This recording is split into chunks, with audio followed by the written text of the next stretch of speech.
Bismillahirrahmanirrahim. Assalamualaikum warahmatullahi wabarakatuh.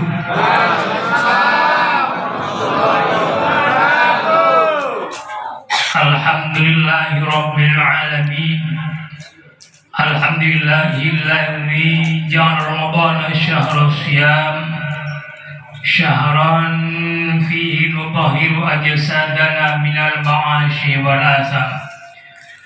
Asyhadu an la ilaha illallah wahdahu la syarika lah alladzi amara ibadahu bittaqwa wa asyhadu anna sayyidana Muhammadan 'abduhu wa rasuluh alladzi rasama al-'alma ila tariqil huda. Allahumma fashalli wa sallim wa barik ala sayyidina Muhammad wa ala alihi wa ashabihi alladzina jahadu fi sabilihi. Amma ba'd. Hadirin wal hadirat rahimakumullah. Pertama-tama mari kita bersama-sama senantiasa bersyukur kepada Allah Subhanahu wa taala yang telah mencurahkan segala nikmat-Nya kepada kita sekalian, sehingga di malam yang ke-22 ini kita masih bertahan, bisa dengan sangat ringan kaki kita melangkah dari tempat tinggal menuju rumah Allah dalam rangka menempa diri, mengasah diri dengan ilmu dan amal. Mudah-mudahan hasil tempaan, hasil asahan menjadi berlian-berlian, mutiara-mutiara yang sangat berharga, yaitu pasca Ramadan nanti benar-benar tergolong menjadi orang-orang yang bertakwa kepada Allah Subhanahu wa taala. Amin. Allahumma amin. Salawat dan salam semoga tetap tercurahkan dari baginda Nabi Muhammad sallallahu alaihi wasallam dengan ucapan Allahumma shalli ala sayyidina Muhammad wa ala ali sayyidina Muhammad. Mudah-mudahan kita yang senantiasa bersalawat kepada beliau, insyaallah yaumil qiyamah kita tergolong termasuk umatnya yang mendapatkan syafaatnya. Amin ya rabbal alamin. Selanjutnya kami mengucapkan terima kasih kepada DKM Mushola An-Nur dan jamaah sekalian yang setelah sudi memberikan waktu kepada kami. Mohon maaf Bapak Ibu sekalian, bukan dalam rangka menggurui atau menceramai, tapi mutaba'ah Rasul, yaitu balighu anni walau ayat, sampaikanlah dariku walaupun satu ayat di bulan Syahrul Tauhid ini. Hadirin rahimahullah, anak-anak yang menjadi tugasnya ya, tulis resep hidup bahagia.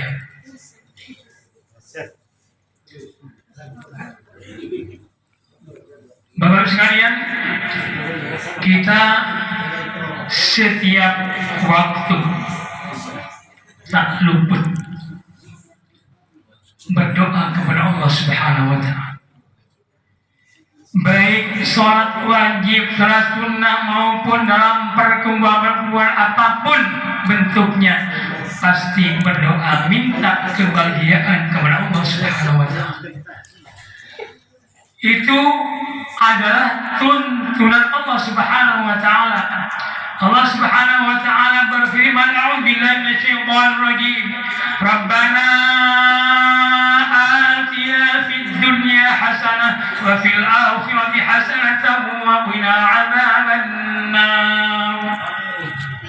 Bilang Bapak Ibu, kalau salah tolong dikoreksi karena masih belajar.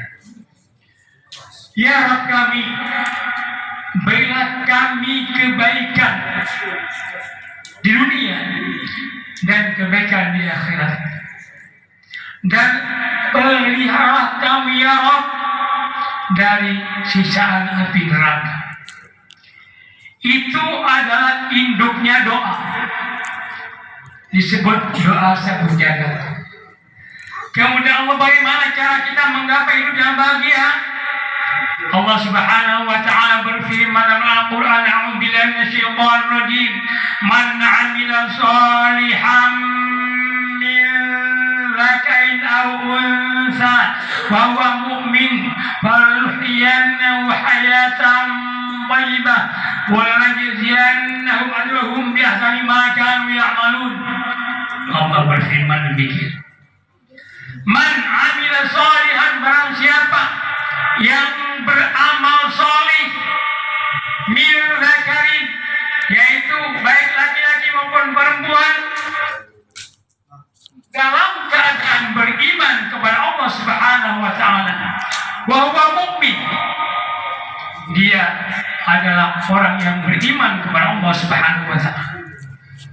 Fanuhyanahu, maka akan kami berikan kepadanya balasan yang baik, kehidupan yang baik, kehidupan yang baik.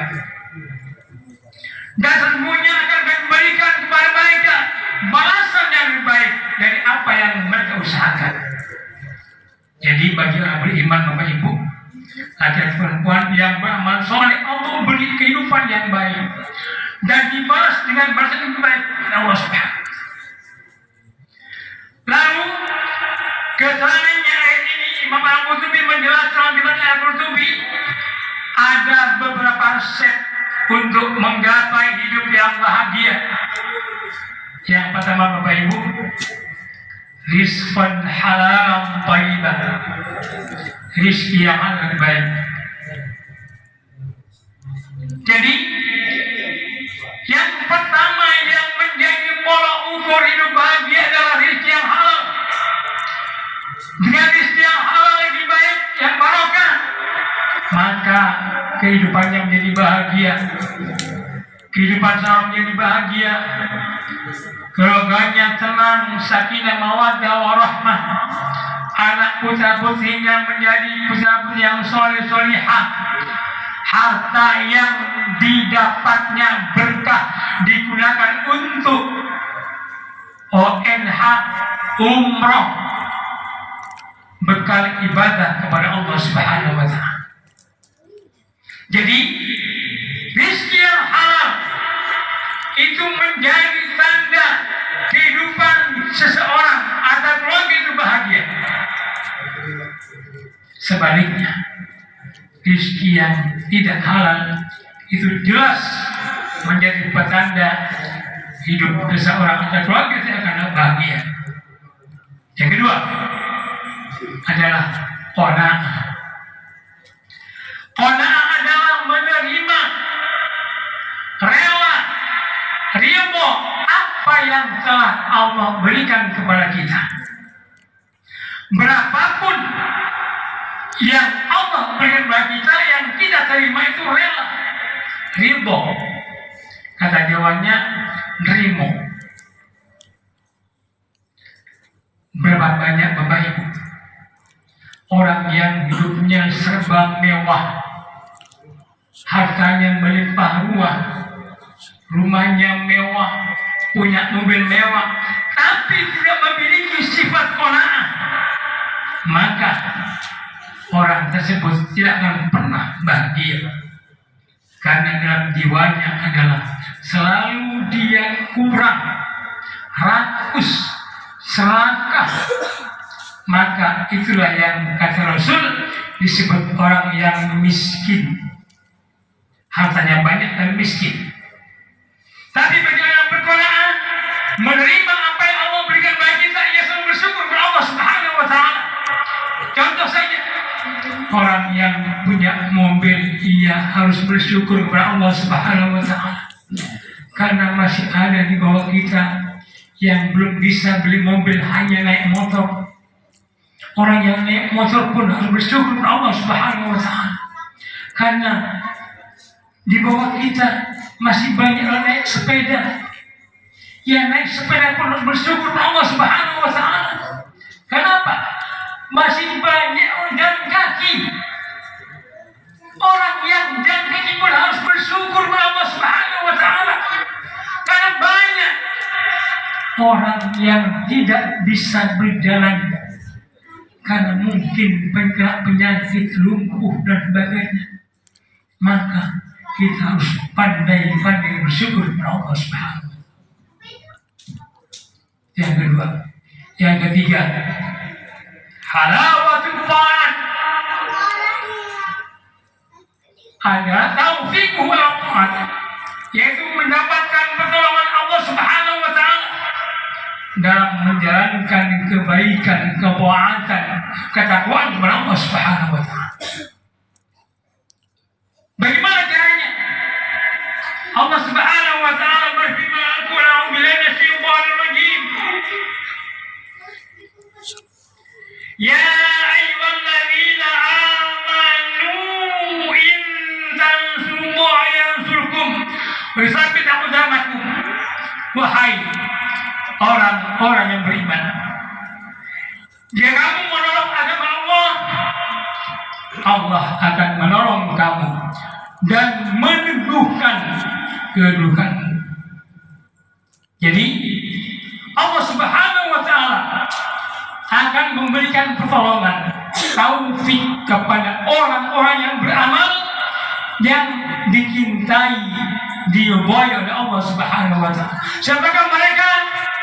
Yang pertama adalah orang yang al-mujahiduna fi sabilillah, orang-orang yang berjuang di jalan Allah, seperti orang-orang yang talabul ilmi, orang-orang yang mengajar lembaga-lembaga keagamaan dan lembaga-lembaga keilmuan, dan senantiasa orang-orang yang memakmurkan masjid Allah Subhanahu wa taala, memakmurkan musola tempat sholat, kalau masjid tempat sujud.